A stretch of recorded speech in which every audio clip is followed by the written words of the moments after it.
Good morning, everyone, and welcome to the HR Club webinar on managing the menopause in the workplace.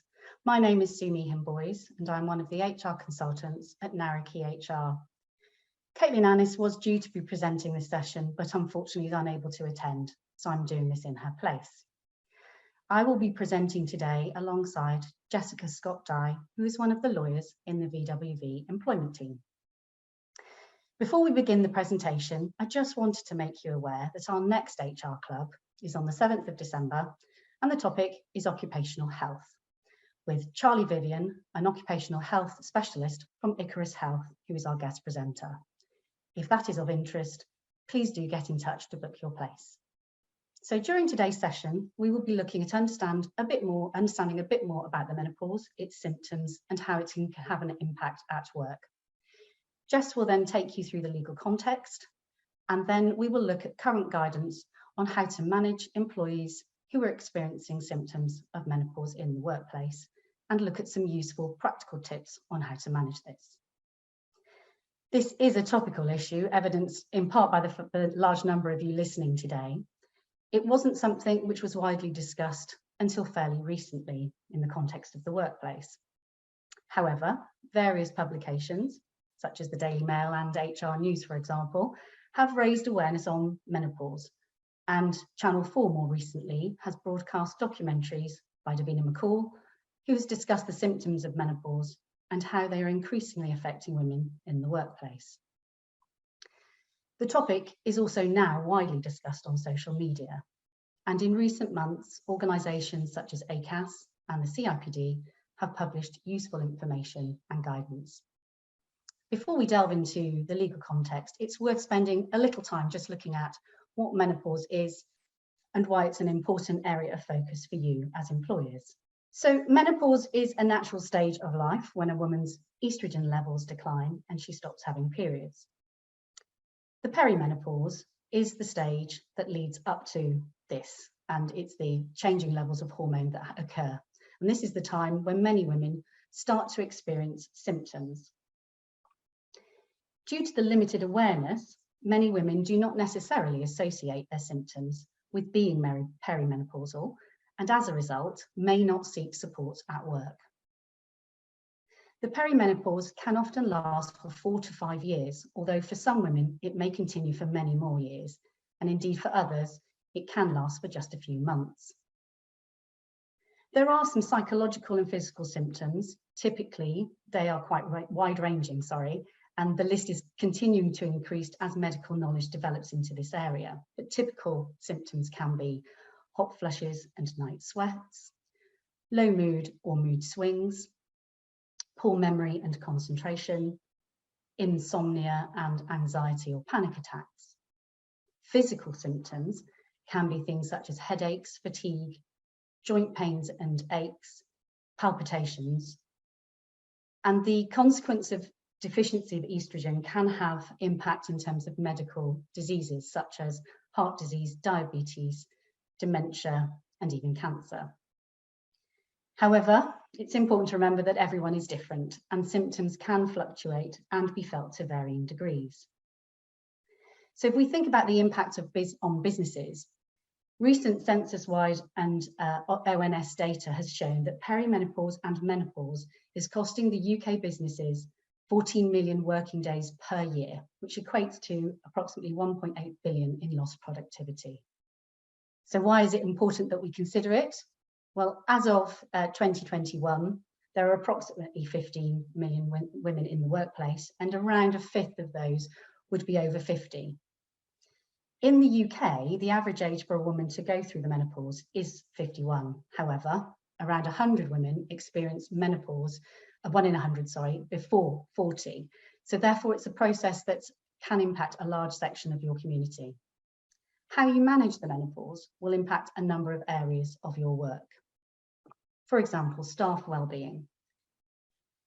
Recent research by the CIPD showed that 59% of working women between the ages of 45 and 55 with menopause symptoms have said that it's had a negative impact on them at work. 30% said they had been unable to go into work because of their symptoms, but only a quarter of them felt able to tell their manager the real reason for their absence. Staff retention. It has implications for equality, diversity, and wider issues such as gender pay. A 2021 parliamentary inquiry into menopause in the workplace found that the lack of support around menopause means that women were often leaving employment at the peak of their experience, which is impacting productivity and senior leadership diversity, whilst also exacerbating the gender pay gap. Health and safety. Employers must minimise, reduce, or where possible, remove any health and safety risks for workers.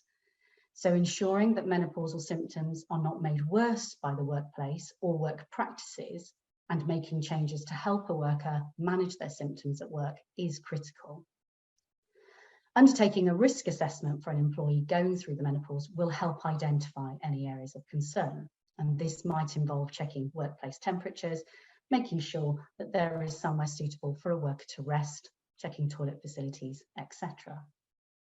Ultimately, we are an ageing workforce. We are retiring later and working for longer. This is only an issue which will become more important as the workforce demographic continues to change.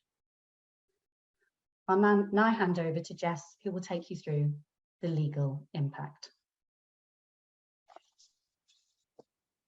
Thanks, Sue, and hi everybody. As Sue says, I'm going to spend just a few minutes now taking you through some of the legal context for all of this and looking at our statutory framework and the kinds of claims that you could be facing as employers if we get this wrong. So let's look at our current legal and policy framework. So as Sue has said, there's an increasing number of women aged 50 and above in employment now, and this means that more working women than ever before are going through menopause during their working lives. Menopause has been suggested as one reason that might be driving older women, as well as transgender and non-binary employees, to leave the workplace. So increasingly, as this has gained traction over the last few years, campaign groups and other bodies have recognised that menopause has been somewhat of a taboo. Some have described it as the last workplace taboo, and they're set about trying to change that.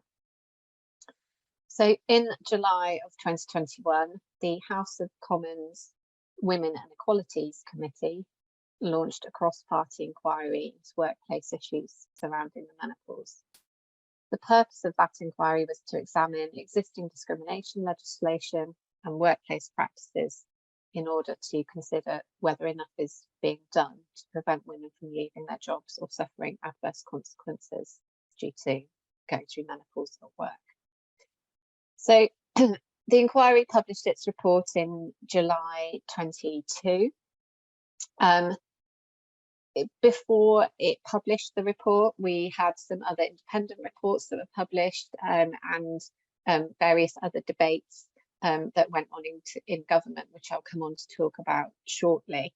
But let's first look at what the WEC report has called on the government to do. So it wants the government to appoint a new menopause ambassador. It wants model menopause policies, although it stopped short of suggesting that these should be made mandatory for employers, but it wants them there as a resource for employers to be able to use and incorporate into their workplaces. It suggested trialling menopause leave in certain public sector employers, and importantly, it has called for the government to make menopause its own protected characteristic under the Equality Act. It's also asked for the right to request flexible working to be made a day one right, and lots of you are probably aware that this is already very much on the government's agenda, and we had expected it to be included in the long-awaited employment bill, which was omitted from the Queen's speech earlier this year. But as far as we know, the government is still considering making flexible working a day one right, but this report sort of reinforces the need for that in terms of introducing flexibility for women going through menopause. So the government is due to formally respond to this report by the 28th of September of this year. However, as I said, we have had some other independent reports being published before the WEC report, and there's been some other parliamentary debates and correspondence released that has given a little bit of an insight into how the government is likely to formally respond to the WEC report. So what do we know about what the government has done so far? So in response to an independent report on menopause, the government said also in July this year that it does recognise that work needs to be done in relation to supporting women through the menopause at work. It's established a new, what it calls a menopause task force to encourage a fast and coherent approach to improve support for those affected. But, and this is where it gets to the nub of it really, it does not intend on amending the Equality Act to accommodate menopause as a protected characteristic. So what this means is the statutory framework for bringing claims relating to the menopause will remain as it stands currently. So we're going to come on to look at potential routes to a claim shortly. It's also worth mentioning that there is a section of the Equality Act, section 14, which has sat there and has never been enacted.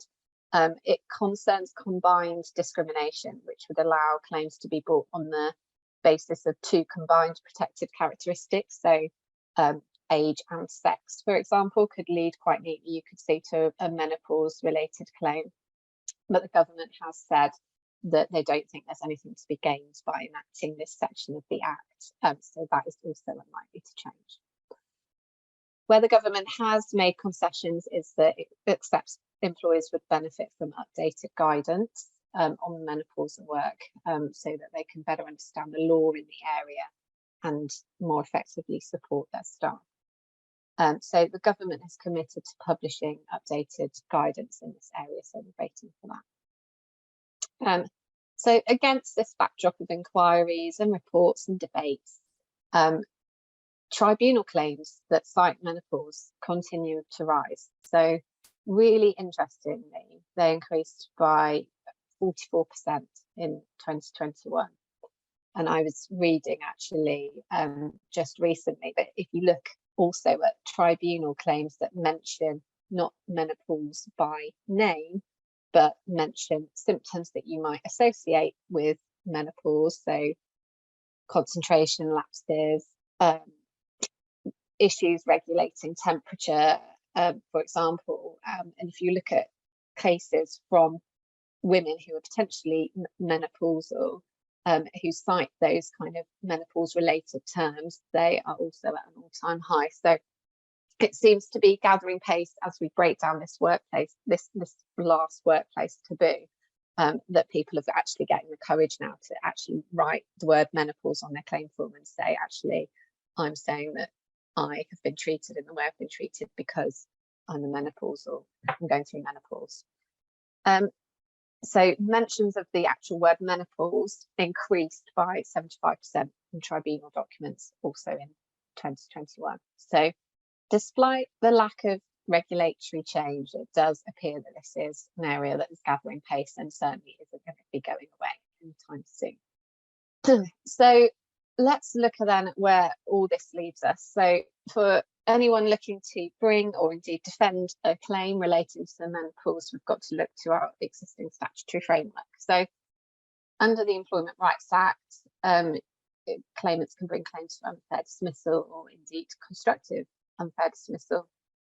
So these could be appropriate, for example, if a capability process is being dealt with unfairly, if an employee was affected by menopause and wasn't appropriately supported or fairly treated through a capability procedure, for example. Moving on to the Equality Act 2010, there are several potentially relevant protected characteristics, and these are listed on the slide there. So in addition to the more obvious protected characteristics of age and sex, disability is a potential protected characteristic that could be relevant in menopause cases, and also gender reassignment. So this is a really important one for employers to note. So if a transgender person isn't supported through menopause, in the same way as somebody who identifies as female, then there is a potential route to a claim on that basis. So in terms of the language you use, and I know we'll come on to talk about policies, it's just something to be mindful of, that you're being kind of inclusive enough to include transgender and non-binary people within the scope of your policies and the support you're providing. It's also important to be aware that it's not just discrimination claims that could be relevant to menopause. So somebody could suffer harassment or victimisation linked to menopause as well. And then finally on this slide, away from the employment law context itself, there are some health and safety claims which Sue has briefly mentioned, and they could also be relevant to menopause. So we've got the 1974 Act, which sets out obligations on employers to provide a safe working environment for staff. So there might be claims in relation to things such as your workplace risk assessments or failing to ventilate the workplace and maintain it at an appropriate temperature, which again could be potentially relevant to menopause. So I'm just going to finish this legal section by taking you very quickly through two recent cases on menopause. So the first one of Rooney and Leicester City Council, this is a recent EAT, Employment Appeal Tribunal decision, where the EAT decided that the tribunal was wrong to hold that an employee who was suffering from menopausal symptoms wasn't disabled under the Equality Act. So Ms. Rooney, who's the claimant, she was a social worker and she resigned from her role in October 2018. She said she'd suffered from physical, mental and psychological effects of the menopause, and she had symptoms including insomnia, depression, anxiety, memory loss and hot flushes, and that she'd been suffering those symptoms for 2 years. She'd had HRT prescribed and she was being treated medically. She brought two claims, constructive dismissal and disability discrimination, also a discrimination claim which incorporated disability discrimination, and also direct sex discrimination claim. So just very quickly, the definition of disability under the Equality Act, that's why I've picked this case out to talk about. In order to be disabled under the Act, you need to have a physical or mental impairment that has a substantial and long-term adverse effect on your ability to carry out normal day-to-day activities. And for the purposes of the definition, long-term is usually considered to be 12 months or more. So in her claim form, Ms. Rooney described feeling uncomfortable and embarrassed at work, and she felt her managers and male colleagues had been insensitive. So one of the examples she cited was one of her managers stating that he also gets hot in the office when she told him that she was suffering from hot flushes. So the tribunal held that Ms. Rooney's menopausal symptoms weren't sufficiently serious to be considered a disability. So they dismissed the disability discrimination claim on that basis, and Ms. Rooney appealed to the EAT. So the EAT held that this was an error in law that the tribunal had made in deciding that she wasn't a disabled person at the relevant time, and that therefore the tribunal shouldn't have dismissed the claims. So essentially the tribunal hadn't gone through the evidence and analysed this in the correct way in the context of the legal definition of disability. And so the claims have now been remitted to be reconsidered by a freshly constituted tribunal. So why have I picked this case out to talk to you about? Well, two reasons really. It's one of the only menopause related claims we've got so far that has gone to EAT level. So we've got a few that are coming out at tribunal stages, but not many are being appealed. So it's significant because it's an EAT case. And it also just demonstrates the difficulties that some of these women are encountering in proving that menopause symptoms might amount to a disability. So That particular question is still yet to be determined by the freshly constituted tribunal, but what the EAT has said is that actually those symptoms might mean that Ms Rooney was disabled. So we'll keep our eye on the case. So this is the second and final case that I wanted to talk to you about today. And I've picked this one out because it's a really recent case, a 2022 case, and also it's a case concerning menopause and harassment. So in this case, an employer made derogatory, inappropriate remarks about a female employee's age, and in particular suggested she could be menopausal or be experiencing stereotypical menopause symptoms. And that amounted to harassment on the grounds of sex and age. So the background to the case is that Ms Best, she was a sales assistant working in a small owner-managed business selling pet food. So she had less than a year's service when she was dismissed for what her employers claimed was being rude and confrontational with colleagues.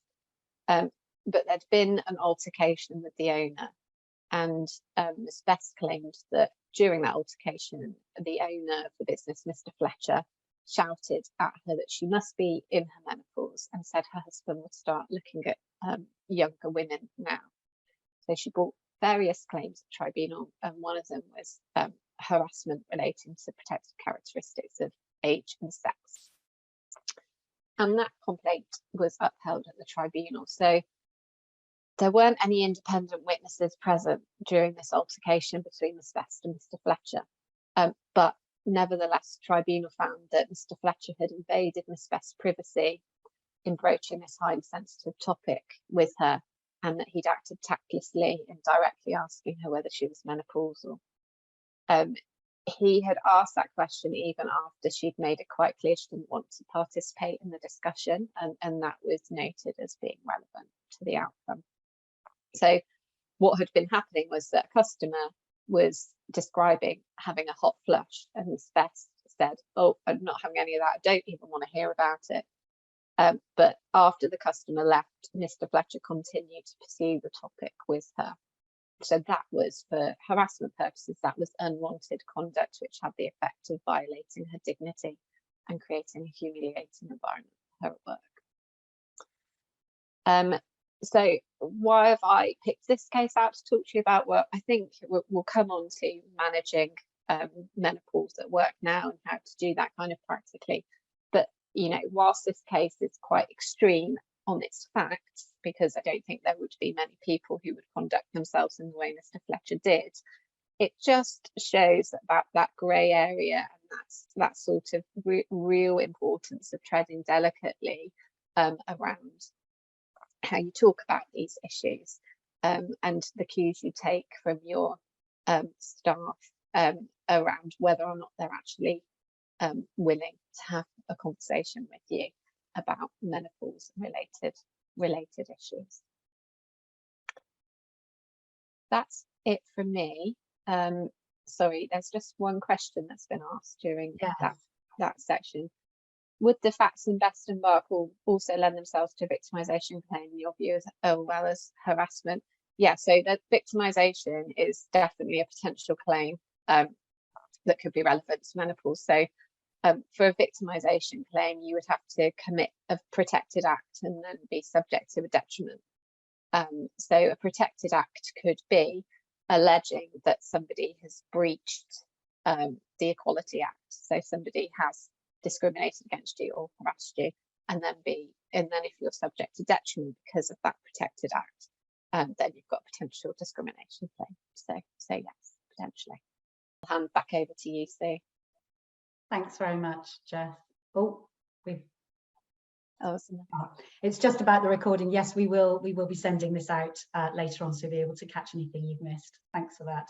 So what kinds of issues can arise in the workplace? The impact of the symptoms we've discussed previously may cause problems for staff in terms of their attendance or their performance. And these may eventually arise as possible conduct issues. It may be that HR or the individual's line manager is not aware that the employee is struggling with menopausal symptoms. and indeed the employee themselves may not have made the connection between difficulties at work and the menopausal symptoms. This needs very careful handling, obviously, as Jess has alluded to, which we will return to later.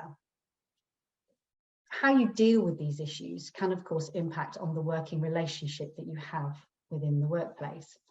If things are not handled well, it could lead to staff affected being upset, causing low morale. Possibly they might bring a grievance or indeed leave the organisation and potentially make any claims. There will be issues around the working environment that need to be addressed, and we will look at those in detail just shortly. But in the interim, we've got a couple of voting slides that we would like you to participate in, if that's okay. So the first question is, we'd just like to know how many of you actually have a menopause policy in your workplace, if you could let us know. Okay, so yeah, so it's not a surprising number. We've seen that there's more interest in creating, in introducing menopause policies, but it's not a surprise that for many of you, this is an area that you have as yet to put anything formally out there. So this question is really just to understand how many of you have trained your managers on managing the menopause at work. And again, if you could just let us know whether you have or if you're not sure. So again, the numbers aren't surprising. So from the point of view of things that you can do, it's a place that you can start to improve on, which is obviously good for the people who've obviously managed to do some training. That's an excellent start. And hopefully we will provide some information to you during the session that will be further useful evidence of why you should look to at least consider providing some of that additional training. So supporting your staff, what can employers do? So it's important to really think about and talk about the topic. Treating symptoms of the menopause as you would any other health condition, and making the conversation more normalised, and creating an environment where it's an open one where employees can come forward to talk about their symptoms if they are causing them difficulties at work. You might want to think about a menopause policy, which Jess obviously alluded to, and certainly in terms of considering the context of a policy, you would want to ensure that it has that inclusivity and diversity reflected in it, as Jess alluded to. On the sort of almost other side of it, you might also want to consider your other policies that you have and ensure that menopause potentially is referenced appropriately. If we consider it as any other health condition, it could be applicable to a flexible working request, and similarly something that you might reference as part of your absence policy. And what we're seeing people trying to do is encourage the conversation to happen more readily, that it's talked about more freely, which will essentially normalise it for everybody. Involving line managers in that process, which we will discuss just shortly, but talking about practically what things that you can do, adjustments that you can make with staff. If there's aspects of their work that are causing them difficulty because of the symptoms, think about what adjustments you can make. Can you alleviate barriers that so that the individual can carry on in their role? Now, how would you do this? Typically, you would want to have a conversation with the individual to talk that through and identify specific issues and any appropriate adjustments that might help. As with any of these conversations, we would always encourage you to record what's noted and what needs to, the decision that needs to be made. And importantly, who can make that decision? Is that something you're happy that your line managers make a decision on, or would they need to involve their HR contact or maybe somebody in a more senior position? Similarly, in that conversation, it's important that you, whilst it's one conversation, that you continue to check in with that individual. It's important to remember that with menopause, the symptoms can vary over time. So individuals may need to rediscuss the adjustments that you've put in place and discuss how those can be varied equally. In terms of the sorts of adjustments that you might make, there are a variety of things that you can do, but could be things like private areas for them to rest, adapted workloads, and working time arrangements, for example, needing to take more frequent breaks or different start times. providing access to toilets, adequate ventilation, and even consideration of the design of uniforms to assist with any temperature concerns. The CIPD, which is the Chartered Institute for Personal Development, it has published some good examples of where possible adjustments can be made related to specific symptoms. So those can be really helpful if you're unsure of the adjustments to suggest. The other side is to ensure that staff know where they can access assistance, and you've targeted this internally, potentially within enabling a conversation with a line manager, but also looking to see where they can access external support if they would prefer to do that, and that can be through menopause charities or indeed support groups. So it's another voting slide for you, and we'd like to know, how do you feel about speaking to a member of staff who is struggling with menopause symptoms? And we haven't allowed you to sit on the fence here. You have to make some decisions whether you're comfortable or not. So we've got okay, yeah, I mean, that's really, it's comforting, I guess, that everybody is feeling that it's a topic they can talk about, and certainly a third of you feeling very comfortable with it. And I guess this extends out to your line managers as well, so to the extent to which they might feel comfortable. But certainly as the conversation extends, we would hope that people move into the space of feeling comfortable and very comfortable in having those conversations. Thank you for that. So we've referenced the role of line managers, and it is important that actually the support for line managers is one of your first considerations.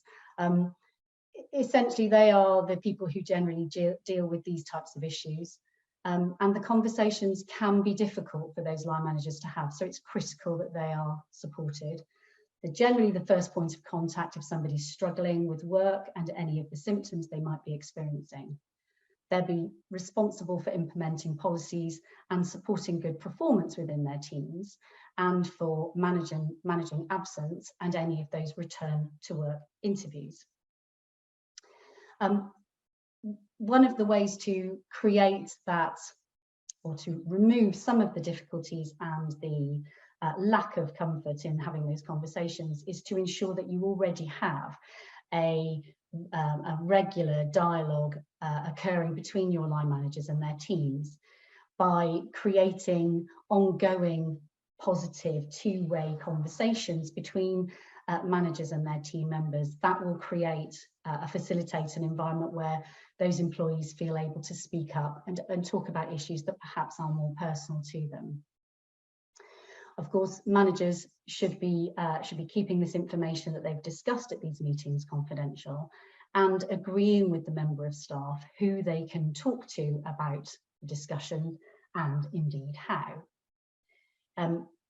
The conversations, of course, are sensitive, and if your managers haven't had training on how to deal with those conversations, it's important that you look at how you can provide them with the right skills to be able to have those conversations.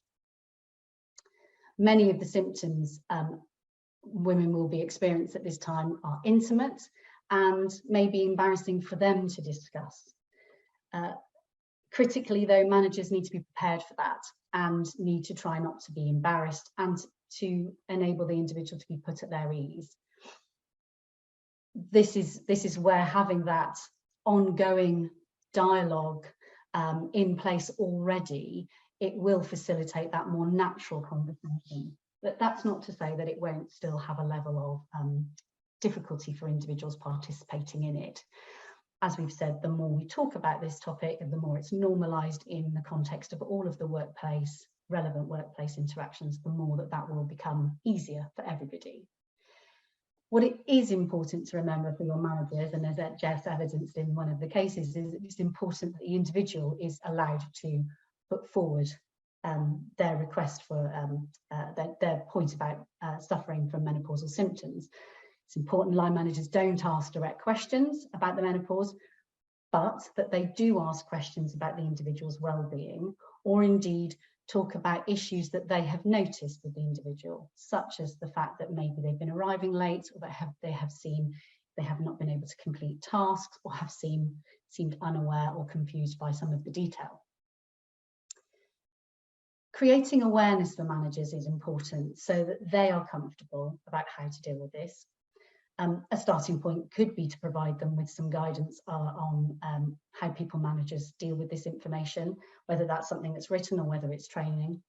And equally, the question about what that training should cover, it's helpful to go back over the very simple things of what the menopause is and how it can affect employees, and then talking through how to have that conversation.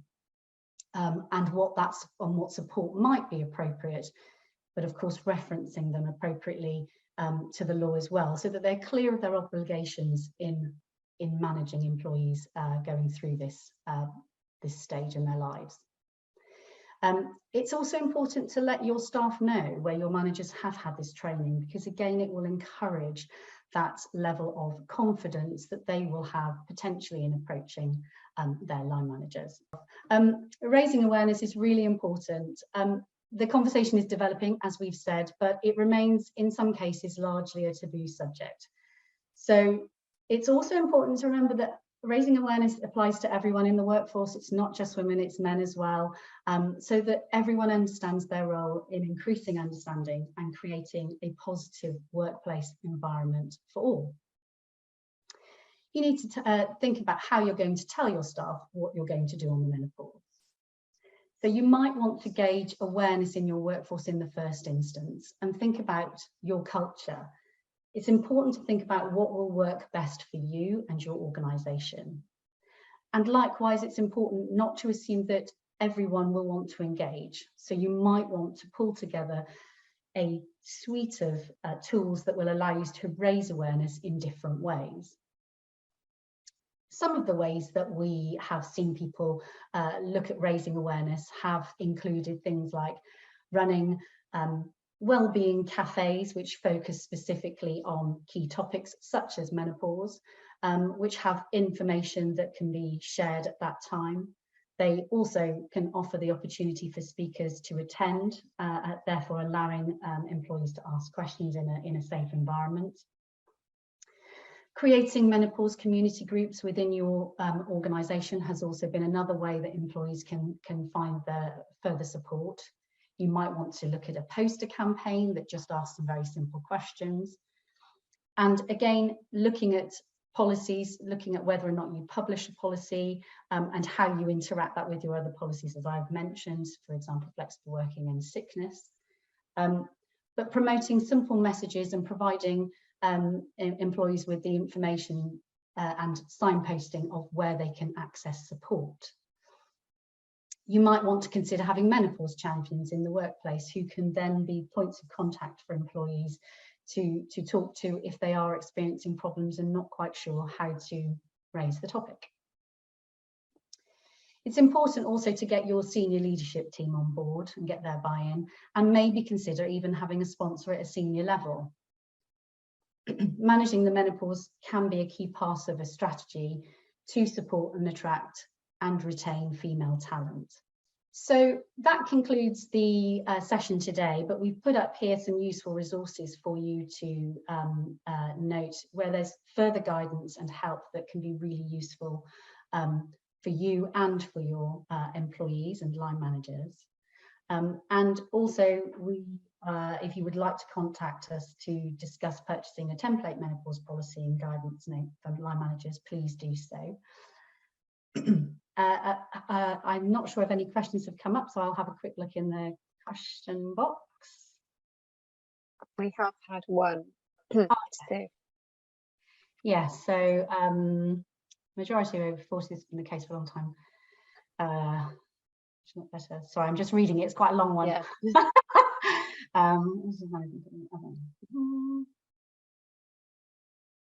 So are there any stats on the prevalence of menopause as a performance and attendance issue? Yeah, no, I haven't seen any. Have you, Jess? I haven't seen any. I think the only stats we're aware of are those around reasons for leaving the workforce, and menopause being a significant reason why older women are leaving work.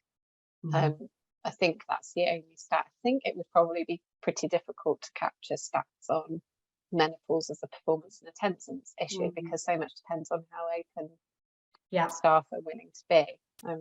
Yeah, I don't know what you think. So I think as you alluded to with the increase in the claims, I think we may see more of them coming. So it may be that people are more vocal about identifying that, and I guess at that point we might start to see some more tangible stats that we're able to share. But I think at the moment it's probably amongst a number of issues that would be hard to extract.